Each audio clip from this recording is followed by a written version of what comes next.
Nous avons terminé la capsule précédente, introduction à R0 et RE de t, en présentant des exemples de courbes d'évolution de RE de t en parallèle au nombre de cas pour l'épidémie de COVID-19. Ainsi, pour le Canada, comme pour les autres pays, on observe de nombreuses fluctuations de la courbe de RE qui ne correspondent pas nécessairement au schéma théorique d'évolution d'une épidémie dans une population initialement saine, tel que décrit dans la capsule modèle SIRS. Pour rappel, RE de t est le nombre de reproductions effectives ou encore le nombre moyen de cas secondaires générés par un cas, et ce nombre RE de t varie au cours de l'épidémie. Ces fluctuations sont le fait de la combinaison de l'évolution naturelle théorique de la maladie dans une population, d'actions de contrôle, ainsi que d'autres phénomènes tels que la saison, l'apparition de nouveaux variants, etc. D'un point de vue de santé publique, on s'intéresse aux fluctuations de RE de t en souhaitant le contenir sous sa valeur seuil de 1.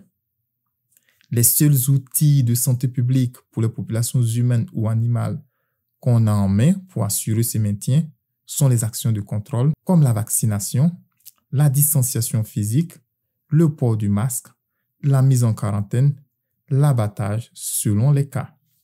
Étudions un peu plus en détail des exemples de mesures utilisables. Rappelons ce que nous avons vu précédemment dans le cas du modèle général SIRS, prenant en compte la mortalité et la perte d'immunité. Le taux de reproduction effectif est représenté par la formule suivante. Bêta, le taux de contact effectif sur gamma, taux de guérison plus mu, taux de mortalité. Cette partie-là correspond au R0, multiplié par la proportion de sensibles dans la population. Pour diminuer ce R effectif, on peut donc agir sur différents paramètres. Nous allons d'abord voir le cas des maladies dans les populations humaines.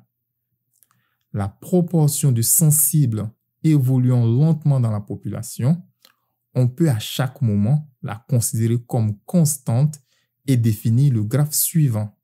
Représentons un plan défini par un axe horizontal qui est le taux de guérison gamma et un axe vertical qui est le taux de contact effectif bêta. La droite bêta égale gamma plus mu, facteur de n sur st, représente le cas où RE est égal à 1. Au-dessus de la courbe, zone rouge, RE strictement supérieur à 1, la maladie peut se propager. Sous la droite, RE strictement inférieur à 1, la maladie ne peut pas se propager. Considérons le cas représenté par le point situé dans la zone pour laquelle RE est strictement supérieur à 1. Quelles sont les mesures permettant d'atteindre la zone pour laquelle RE est strictement inférieur à 1? Elles sont de deux types. Soit des mesures médicales qui augmentent le taux de guérison gamma, déplacement vers la droite, comme la prise d'anti-infectieux qui vont diminuer la période infectieuse. Soit des mesures sanitaires qui diminuent le taux de contact bêta, déplacement vers le bas, comme la distanciation physique, le port du masque et la quarantaine. Soit encore l'association des deux méthodes, déplacement vers la droite et vers le bas. On remarque que quand un combo de deux types de mesures, sanitaires et médicales, est mis en place, la distance pour rejoindre la zone de la courbe où le R effectif est inférieur à 1 est plus courte. Nous allons voir ensuite le cas des maladies dans les populations animales. Bien qu'au départ, la situation épidémiologique semble assez similaire, les mesures de contrôle vont être radicalement différentes. Lors d'épidémies animales dans les populations d'élevage, On parle alors d'épizootie. Il n'est pas toujours possible de mettre en place des mesures médicales car elles peuvent être trop coûteuses et pas suffisamment rapides. On met en place plutôt des mesures sanitaires qui diminuent le taux de contact bêta, déplacement vers le bas, comme les quarantaines, les précautions aux frontières ou encore les mesures d'abattage ciblées sur les individus infectieux pour qu'ils restent le moins longtemps infectieux. Enfin, il y a encore un autre outil que l'on peut utiliser, la vaccination. En effet, rappelons-nous, RE de T est égal à R0 que multiplie la proportion de sensibles dans la population. RE de T égale R0 fois ST sur N avec ST sur N égale proportion de sensibles dans la population. La vaccination aura comme effet d'augmenter la proportion de résistants et donc de diminuer la proportion de sensibles. Si cette proportion diminue obligatoirement, le RE de T diminue aussi. À cause de cet effet direct, cette mesure, quand elle est disponible, est très efficace et dont l'effet sur l'épidémie est facilement prévisible. En lien avec la proportion de sensibles, il existe une valeur seuil très utilisée en épidémiologie, appelée immunité de troupeau. Cette proportion correspond à la proportion minimale de personnes qui doivent être vaccinées dans une population afin d'obtenir une valeur de RE de T inférieure à 1. P étant la proportion de personnes immunisées. Ces personnes immunisées sont ceux qui sont devenus résistants suite à une infection et ceux qui ont été vaccinés.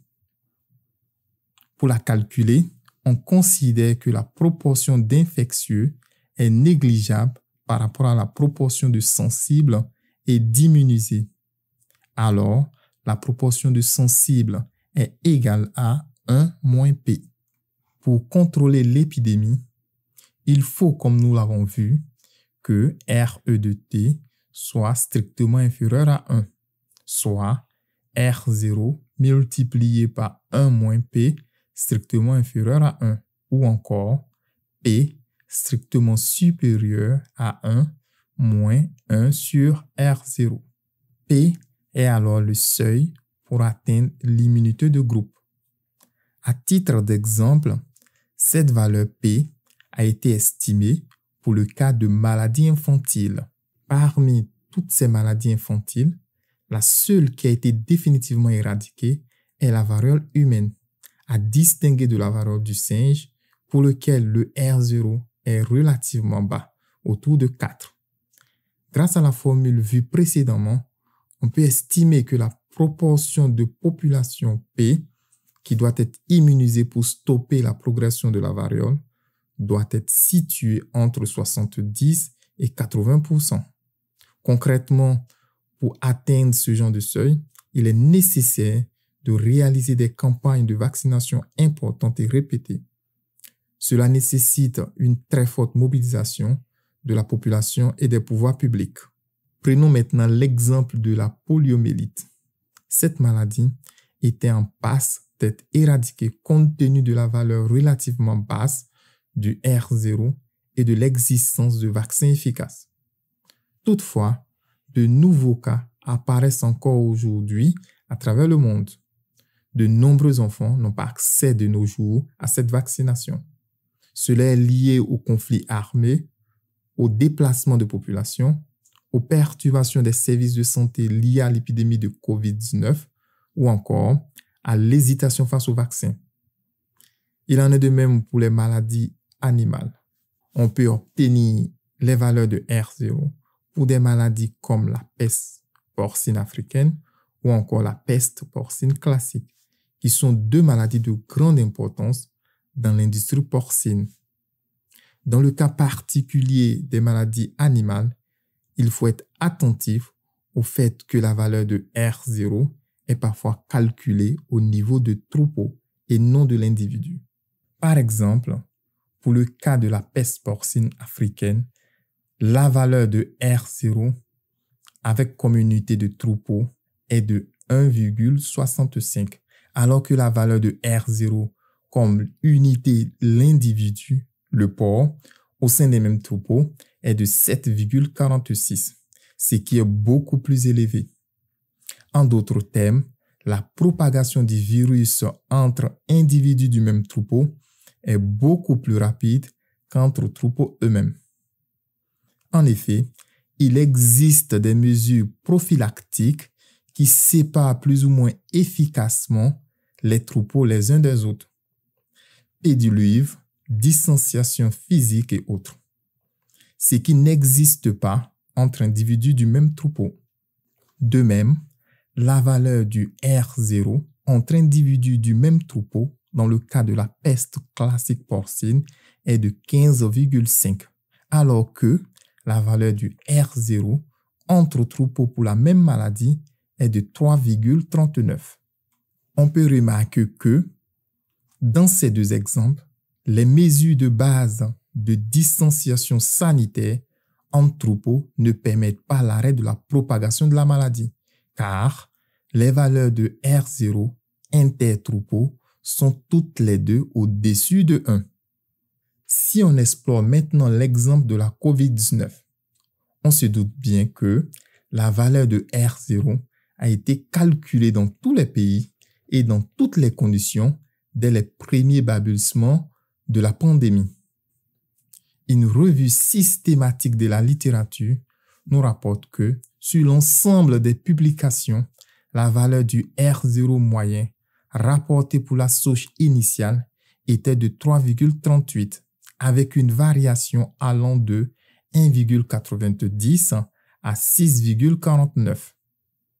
Si on compare ces valeurs aux exemples précédents, cela fait de la COVID-19 une maladie qu'on pourrait qualifier de moyennement contagieuse pour cette souche. Les variations de R0 entre les études sont explicables par les variations des conditions locales dans lesquelles le R0 a été mesuré.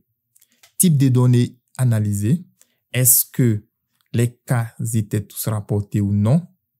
Type de mesures de distanciation sanitaire en place, port du masque, quarantaine, confinement, pourcentage de la population vaccinée ou immunisée. Toutefois, cette étude n'a pas considéré les variants de la maladie les plus récents. Or, il a été observé que ces nouveaux variants ont une contagiosité supérieure, ce qui correspond à un taux de contact contaminant bêta plus élevé, donc un R0 et RE de T plus élevé. Si un variant a un R0 plus faible que le variant majoritaire, il ne pourra pas devenir majoritaire à son tour. Par ailleurs, la protection contre le virus obtenue par infection naturelle ou vaccination n'est pas toujours permanente, comme c'est aussi le cas avec la grippe. Ainsi, ceci revient à la situation où les résistants R redeviennent sensibles S. Le compartiment R se vide trop vite et la proportion des individus dans ce compartiment comparativement à la population générale n'atteint jamais le seuil de P ou immunité de groupe. En conclusion, cette capsule nous a permis de comprendre combien le R0 ou le RE de T étaient des paramètres importants et dynamiques sur lesquels beaucoup de facteurs avaient un impact. Ce qui donne aux épidémiologistes une belle boîte à outils pour contrôler les épidémies.